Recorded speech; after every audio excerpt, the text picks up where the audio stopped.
The basic rival red versus blue.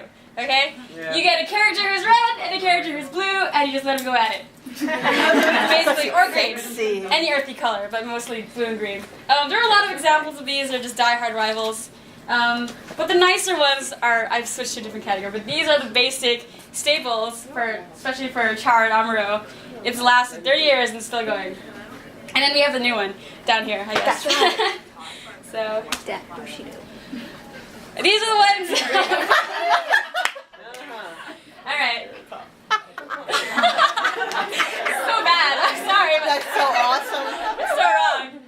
Another example of how people find their relationships or break them down is I'll make a man out of you, that kind of idea where you take an older man to teach the younger boy how to become a man, and somehow along the way it's sexy. The Greeks were We'll leave that up to the Greeks.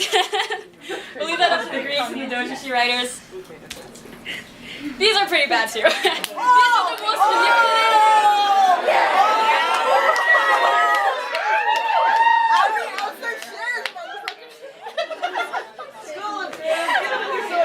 These are the manipulative types.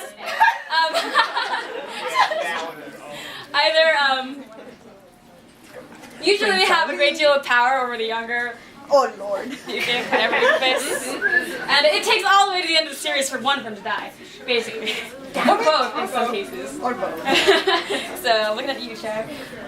Char could be all over that, actually. These are bromance stuff.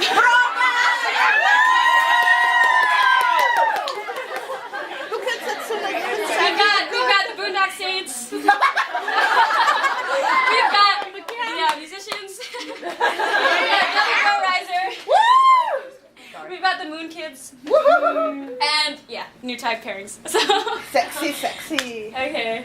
Hell Then these yeah. are just friends, obviously. The director.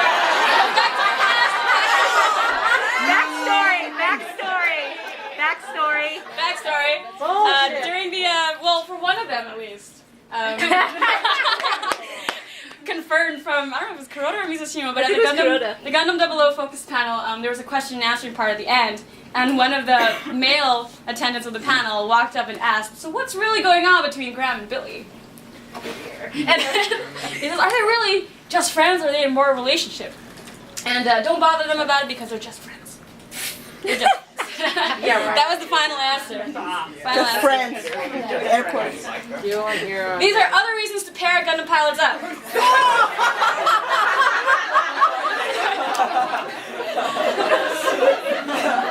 As in, comes up quite a lot.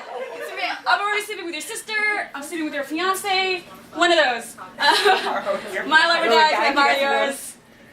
So I'm shipping out tomorrow. Just get a quickie in. This one comes up quite a lot as well. Is that a heart in your pocket, or are you just happy to see me?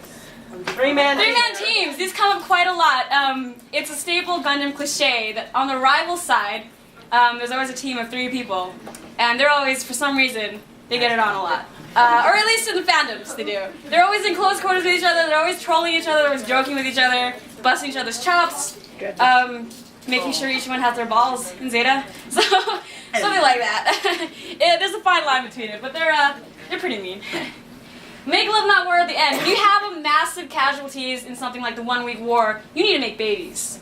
So it's a basic answer that we learned from the baby boom era. And then there's basically nice caustic one fuck. You don't need Always a good one. It's always a good one. And I think the gayest thing we can find about Gundam is this. That's right.